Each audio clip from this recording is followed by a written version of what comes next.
Coming up on Marriage Today with Jimmy and Karen. See, good marriages are not marriages without anger. Everybody gets angry. Good marriages are marriages where you can process it quickly. You can get bad emotions out of your marriage quickly. You know, when you're constantly thinking negative or fearing negative and it's getting inside of you, it's just like anything else. You fill it up and fill it up and finally it has to come out. You can't keep it bottled up forever.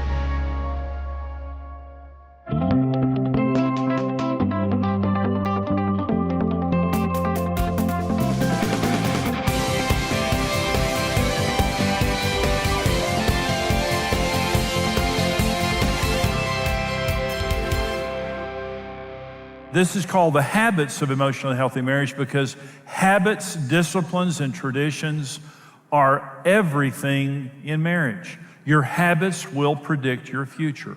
What you do on a regular basis is the most important thing in your marriage. It's not what you do every now and then. It's what you do regularly that's going to predict your future. And so the word habit, the definition of the word habit, is an acquired behavior pattern regularly followed until it has become almost involuntary. And when it says acquired there, it means at some point you begin. At some point you may not have had this habit forever. And by the way, research proves that it takes about 60 days, about 2 months from the time you begin to do something new until the wiring in your brain changes until it becomes a habit, an acquired behavior. And so almost involuntary. So when Karen and I get up in the mornings today, 43 years later, after we get married, we're old married people. We're kind of on just autopilot, and there's just things that we do. And thankfully, they're good things that keep our marriage strong, that we're strong personally. But when we first got married, we had horrible habits that we got into that almost ended our marriage. So I want to talk to you about good habits in marriage. Let me say this, no marriage that is good because of chemistry, or because you married your soulmate, or because of good luck. That doesn't exist. All marriage requires work. You have to work at marriage for it to work. In Genesis 2:24, God gave us the 4 foundational laws of marriage. The first law is, God says, for this cause, a man will leave his father and his mother. It's the law of priority. Marriage only works in first place. If your work comes before your marriage will not work. If your children come before your marriage will not work. If anything except for Jesus comes before your marriage won't work, because the number one law, not principle, not truth, the number one law of marriage is it only works in first place. The second law of marriage, it says a man will cleave, he'll leave his father and mother and cleave into his wife. The word cleave there is not a familiar word to us in the English language. And so it's very difficult for us to comprehend it. But in the Hebrew language, it's the word dabak. It says a man will cleave into his wife. The word cleave means to pursue with all your energy. It means you work at it. And by the way, the reason that we know that God didn't say that just to Adam and Eve is they didn't have a mother. It says, for this cause a man will leave his mother and his father. God was speaking this to all people who would ever be married. And he was saying, marriage is only going to work now if it's first in your life, and if you're willing to work at it, because marriage is work. You're going to have to pursue your spouse with energy. And so this requires work. And so I want to talk about the 4 habits of emotionally healthy couples. Now, for some of you that are watching this, listening to this right now, you're saying, after I get through with this message, you'll say, yeah, we do 1 of those, or we do 2 of those. That's right. The ones that you're not doing, you're going to have to work at implementing this into your marriage. It's not going to happen automatically. But once you've worked at it for a month or 2, it'll just become the default setting. And now you'll replace bad habits with good habits. For some of you, you don't do any of this stuff. But again, you can change a bad marriage simply by changing the habit patterns in your marriage. And the wonderful thing is, it doesn't take a long time. In a matter of days or weeks, you can have a new marriage simply by changing the patterns, the disciplines and traditions in your marriage so that you have and maintain a healthy marriage for the rest of your lives.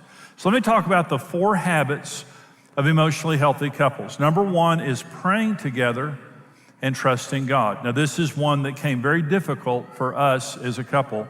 We prayed a little bit individually, but we really didn't know how to pray that well anyway. But it was several years into our marriage before we prayed our first prayer together. In fact, I think it was about 4 years into our marriage before we prayed our first prayer together. It changed everything. And today we don't worry. We do not, one of the ethics in our home is we do not let anxiety into our home about anything. When there is the first hint of worry, anxiety, we hold hands and we pray. Karen and I used to walk in the mornings together for many years. We don't do that as much anymore, but we still have times that we pray together. We like to sit on the back porch at night and talk, and if there's anything in our family going on, that's the time that we, pray together and in the car or just around the house or whatever. But find a time for it, and it doesn't have to be legalistic, but you should be praying together as a couple 2 or 3 times a week. Especially if there's something going on that causes anxiety or stress, it really, really dramatically helps. Number 1, praying together and trusting God. It should be a habit in your marriage. Number 2, resolving negative feelings daily. Ephesians 4, it says, be angry. The Apostle Paul's telling us how to deal with anger. Be angry, don't sin. Don't let the sun go down on your wrath, nor give place to the devil. So I talked about that last time. Be angry. It's okay to be angry. There's nothing wrong with anger. God gets angry. So yesterday's anger is a problem. Today's anger is not a problem. Don't sin. Don't be unchristian. Don't be mean-spirited. A lot of times Christian people, especially in marriage, do really immature, non-Christian things justifying it. Don't do that. Go ahead and have anger in your marriage. That's a healthy thing when it's present. Don't sin. Don't let the sun go down in your anger. This is a habit. Don't ever let the sun go down in your anger. You make a habit in your marriage, we're not going to go to bed angry. Let me say about this, and that is, the later it gets, the more humble you'll become. If you make just a discipline that says we're not going to go to bed angry, Karen and I both go to bed early, and so the later it gets, the more humble I become. About 10 o'clock, 11 o'clock at night, it's all my fault. 6 or 7 at night, I still have a lot of fight in me, but later it comes. So I just say, I'm sorry, let's go to bed. So we're not going to go to bed angry. You'll give the devil a foothold. If you go to bed on anger, diabolos, the slanderer, will interpret your spouse's behavior. And after 3 years of marriage, every belief I had about Karen Evans came from the devil. I was completely convinced that Karen was all of the problem and she was the wrong person for me, and that I had made a mistake. That's what happens when you go to bed on anger. I was under the influence of diabolos. Okay. So let me say 2 things. If you're going to have anger in your marriage and be able to process it, see, good marriages are not marriages without anger. Everybody gets angry. Okay. Good marriages are marriages where you can process it quickly. You can get bad emotions out of your marriage quickly. Okay. So how do you do that? Number 1, you give your spouse the right to complain. In a good department store that you go to, they have a good customer relations counter. And they don't shame you when you bring something back because they're trying to please you. They're trying to be a good store. That's a good spouse. A good husband, a good wife says to their spouse, I want to do the best I can. I know I'm not being a good husband till you tell me I am. I know I'm not being a good wife till you tell me I am. I'm trying to please you. I'm not trying to please me. So I'm not going to be defensive. And so if there's ever anything that I'm doing that's bothering you, I won't shame you. I won't yell at you, and I won't make you pay a price. Now, I may not agree with you. We may have to talk through it. But I want you to know that I have a customer relations counter because I really want to be the best spouse I can be. And if you have something to say, I want you to say it. Let me say this now. In all the marriage counseling I've done over the years, you find a really bad marriage, they can't talk. And if someone complains, they go ballistic. You have to be able to get things out if you're going to have a functional, healthy marriage. The second thing is this. So I have a customer relations counter where I want you to complain, but there's a big difference between complaining and criticizing. Complaining and criticizing are opposite. Listen, you can't criticize in marriage. Criticizing is pointing your finger and making accusations. And you come at your spouse says, well, I want you to complain. If you need to complain, you say, well, you did this and you did this and you can't do that. Immediately people get on the defensive when you begin to come at them and criticize. Complaining is not about you. Complaining is about me. So let's say Karen said something that hurt my feelings. And I come to Karen and I say, Karen, I need to say something to you, and I love you. And, we're on the same team. We're going to get through this. But you said something to me that bothered me. I have no idea what you meant by it. You probably didn't mean anything by it. But can I tell you how it made me feel? That's what complaining is. I'm just telling you how I feel. So I'm not making any accusations at you. I'm not attacking you. I'm not impugning your character. I'm simply saying, and I may feel this way because I'm immature. I may feel this way because I'm misunderstood. I may feel this way because I'm just sensitive because of something that happened before. But I just want to be honest so I can get this out in the open and we can get this done. Okay, criticizing, Karen says something to me that hurts my feelings. Here's what criticizing is. You know, Karen, you said that and it hurt my feelings, and I know exactly what you meant by it because you're evil like your mother. And you were trying to pay me back. I know exactly what you did. So the judge and jury have met. You're guilty, but if you'll confess, we'll go light on you. See, everybody hates that. Everybody hates that. So in a good marriage, we can process anger because we're not going to go to bed on it, give the devil an opportunity, but we have an open customer relations counter where you can come and complain, and we're going to deal honestly and righteously with each other. Anger comes and goes, and the love stays. Number 3, habit of emotionally healthy couples is having fun together and being best friends. It's how you fell in love. You know, you fall in love having fun together. You fall out of love because you stop having fun together. And by the way, this is one of the most important needs of men. When the top 4 needs of men, period, being friends with their wives is a major, major need of men. We want to be buddies with our wives. We don't want to be mothered by our wives. We had a mother. We don't want another one. We want a wife. And we want our wife to be our buddy. There's a preacher in Houston that tells the story of a couple whose marriage had become very bad, and they were really dealing with a lot of problems. And so the husband was going hunting, and the wife did not hunt. But this was a very smart wife. And the wife said to her husband, "Can I go hunting with you?" And they'd been having a lot of trouble in their marriage, and he said, "You don't hunt." She said, "I know, but I want to go hunting with you." He was a little worried. She wanted to get him in the woods with a firearm. And as you can imagine, that was a little troublesome. But it healed their marriage. She came out of her world into his world. They had fun. Listen to me. You're never better than when you're having fun. You show me a husband and a wife having fun together, you're at your very best. We fall in love because you take sex and fun away from marriage, you have a business relationship. And marriage is a rotten business relationship. We need to be having fun with each other in marriage. And it just simply means one is a date night. You ought to have a date night every week. It's a good discipline. It's a good habit of good marriages. A date night means our kids are not going to run our lives. We love our kids. We're going to get our kids taken care of. But we're not going to let work and kids and everything suck out the romance and fun from our marriage. We're going to find something fun to do. We're going to go to a lot of trouble, and we're going to go do it regularly so that we do not lose the skills of pursuing each other in romance in our relationship. And if we have lost them, they'll come back. The other thing is just having time alone together. Karen and I, when our kids were younger, we were broke. We didn't have any money. I mean, we were broke. But we made a discipline of going somewhere every 6 or 7 or 8 weeks together for a night or two.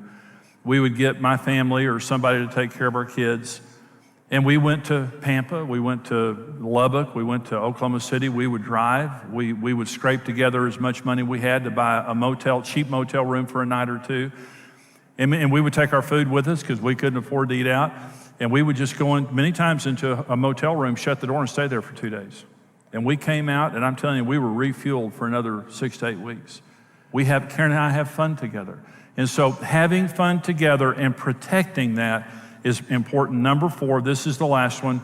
Number 4 habit is building close relationships individually and as a couple with other believers.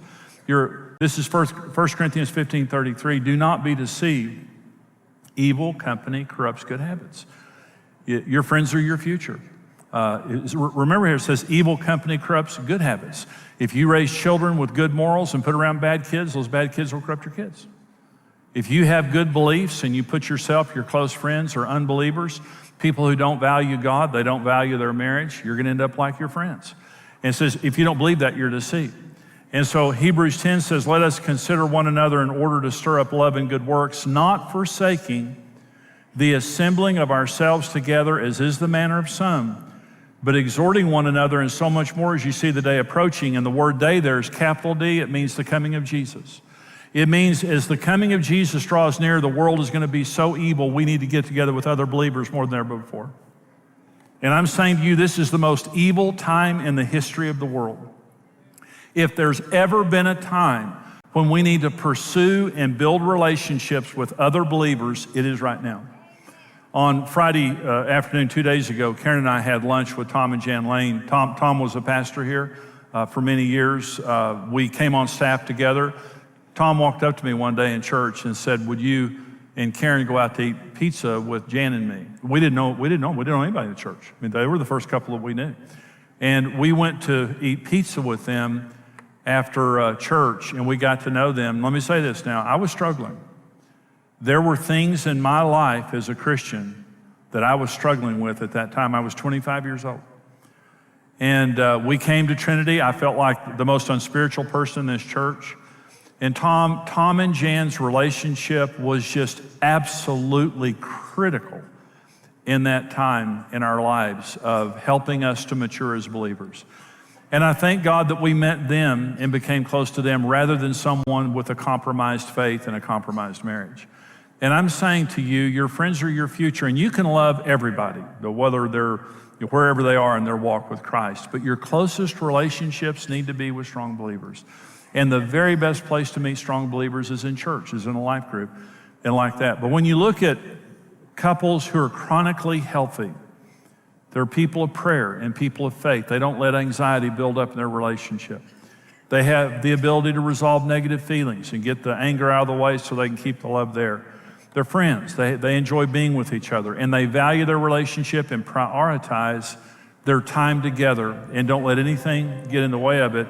And they have other believers around them who are a support group to them and help them do the right thing. Well, what you saw there on today's program, that teaching, I hope you enjoyed it. I hope that you got some help from that. But this comes from the Emotionally Healthy Marriage series. It's a 5-part seminar series that I do to help couples to have an emotionally healthy marriage. Karen and I got married, and we were devastated, honestly. Just emotionally, we were both unhealthy, and it affects your marriage in a dramatic way. And your marriage really is never going to be better than your level of emotional health. So this entire series helps you to heal, it helps you to grow, it helps you to understand some things about the way God made you so that you can deal with issues and go on and grow as an individual. But every time you grow as an individual, you're growing as a spouse, and you're growing in your ability to be married in a healthy way. And so maybe you've been through a marriage. Maybe you're going through a rough patch in your marriage right now. These resources can change your life and change your marriage and change your family for generations. Right now, for your gift of any amount, we want to get you the Emotionally Healthy Marriage CD series, the audio series, the entire 5-part series. If you give right now $55 or more, we want to send you the CD series with my 21-day Inner Healing Journey app. This is so powerful. Thousands of people have done it, and it goes even on a deeper level to help you to heal. And I would encourage you to do it as a couple. I think it would be a fantastic thing to go through as a couple, but you can also go through it individually. And for your gift of $110 or more right now, we want to ask you to be as generous as you can to help us here at Marriage Today, to save marriages, to keep little kids' parents together, and to keep families together. But if you give $110 or more right now, we will send you the Emotionally Healthy Marriage DVD series, the entire 5-part series, along with the 21-day Inner Healing Journey app. Tremendous amount of ministry, tremendous amount of information there, and we want to put these into your hands, and here's more details about how you can get these. Regardless of how unhealthy or broken your marriage may seem today, you can have an emotionally healthy marriage. Support Marriage Today with your best online gift of any amount, and we'll send you Jimmy Evans' 5-part teaching, Emotionally Healthy Marriage. In this powerful series, Jimmy shares practical, easy-to-follow disciplines to renew your marriage. Receive the 5-part CD series and the 21-day Inner Healing Journey app for your gift of $55 or more. The 21-day Inner Healing Journey will guide you step-by-step through 21 daily plans, including personal application exercises, daily videos, and much more. For your gift of $110 or more, you'll receive the 5-part DVD series along with the 21-day Inner Healing Journey app.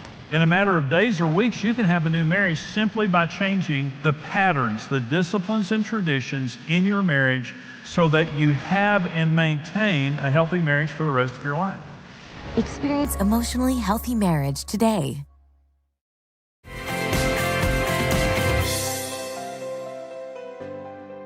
Well, this program today, we're talking about the habits of emotionally healthy couples. Now, this entire series that we're offering today on the program is called Emotionally Healthy Marriage. And you can have an emotionally healthy marriage. But we talk about 5 major areas in marriage in the overall series. But we're talking specifically today, Karen, about the habits of emotionally healthy couples. And so one of the habits, there's 4 that we talk about, but we kind of want to talk specifically about one, and that is resolving negative emotions daily. Okay, this is anger. Okay, well, early in our marriage, you had anger issues. Okay, you kind of came into the marriage with anger issues. And I had many of my own problems. Okay, in the marriage, I was dominant and all this stuff. But talk about anger for just a minute, and how things changed in our marriage, and how you learned to deal with anger and the way you deal with it today. Well, I think growing up, I was never given a voice, so when issues would come up in our life, and of course I wasn't raised a Christian, I would stuff it. I didn't know how to deal with the hurt. I didn't know how to deal with, the way I was spoken to or things that were said about me. And then I began those self-talks of self-hate and all the negative thinking. And so, when you're constantly thinking negative or hearing negative and it's getting inside of you, it's just like anything else. You fill it up and fill it up, and finally it has to come out. You can't keep it bottled up forever. And so, like in our marriage, I would feel, like you were misunderstanding me, or you weren't contributing enough in the marriage. And I would just sit there and seethe and get so frustrated. And I would be like, ah, and then you would just be like, what is your problem? And I'd be slamming the cupboards and I didn't really do a lot of screaming. I did more, more than you can remember. I did more of the cupboards and the driving off fast so because you have to have an outlet. I mean, it's just like anything else. You've got to have an outlet. Yeah. And so, but I didn't realize, how destructive that was, not just for our marriage, but for myself. I mean, you can't keep that kind of stuff inside of you and it not affect you or your spouse. And so I think being honest, getting honest with, that and when I'd read the Word of God and it said, don't, sin in anger. And I was thinking, okay, did I sin? Because I don't know if I sinned. You play these gymnastics with your head of what's right and wrong. And then, finally it's just like I said before, I got so sick of the way I was. I wanted to change. And I'd read the scriptures where it says, put on love instead of the anger. Walk in love, be patient and kind. And I can just remember, that part of the anger is impatience. You just get so impatient because everybody's not doing it your way, and I still deal with that. I still deal with, it's not anywhere near what it was before, but I have to tell you the story. So the other morning I was having my quiet time and I said, Lord, am I okay? Am I doing everything okay? And he goes, well, actually, you're not okay in the car. And I mean, I knew it was God. And it was just like God was saying, Karen, if you could it's not really fun being in the car with you. And I'm just like, oh my gosh. Lord. And I got so convicted of how I am, because I really am bad in the car. I mean, I'm just ranting and raving to everybody on the highway. It's like, who gave you your license? And it's just like, it's for the first time I could really feel like, okay, God, thank you for pointing that out, because hearing Him say it, hearing God say it, it's like, okay, we're going to work on this a little more. Well, I think that, and we're almost out of time, so the only reason I'm kind of interrupting here, but you have changed dramatically in our marriage. I mean, I had all kinds of issues, so it wasn't your fault at all. But the only thing I would say from my perspective, Karen, is you said growing up I didn't have a voice. And I believe that emotionally healthy couples, you feel like you have a voice. You give each other a voice. And rather than rejecting each other and telling each other to shut up or ignoring each other, it's like, if there's something happening, I want to know. Yeah, that's and good. You feel like you have a forum for sharing. And I think that's the difference in our marriage today. Yeah, I agree. Is rather than having to bottle everything up. And so you're a very honest person. But we allow honesty in our relationship without paying a price. And because of that, we're able to process anger. We still have anger. I mean, we still have issues like everybody else, but we can process it. And I'm really glad the Lord told you about that, about your driving, because He's told me my driving's excellent. I love the humility. Okay, thank you for joining us today. We're so glad that you joined us. Also, thank you for being our partners. If you're not a partner, we want you to join us and be a monthly partner. Our partners are precious. They're so important to the ministry, and here's how you can become a partner right now. God bless you. Going through divorce is a lot to ask of children and often results in years of emotional pain. It's a violent ripping apart of their parents and a sense of abandonment. What sometimes we see as a quick way out can mean complete loss for a child. You have a 100% chance of success in marriage. You were made for marriage. Marriage Today exists to protect children from the pain of divorce and to steer couples away from marital failure by telling them the truth. When you stand with Marriage Today, your individual effort multiplies with other like-minded partners, and together we can rebuild a legacy of strong families around the world. Choose your level of partnership today and receive immediate access to the video streaming library. Become a rock-solid partner today. Thank you for watching Marriage Today with Jimmy and Karen. Subscribe to Marriage Today's YouTube channel for more marriage-building videos and updates.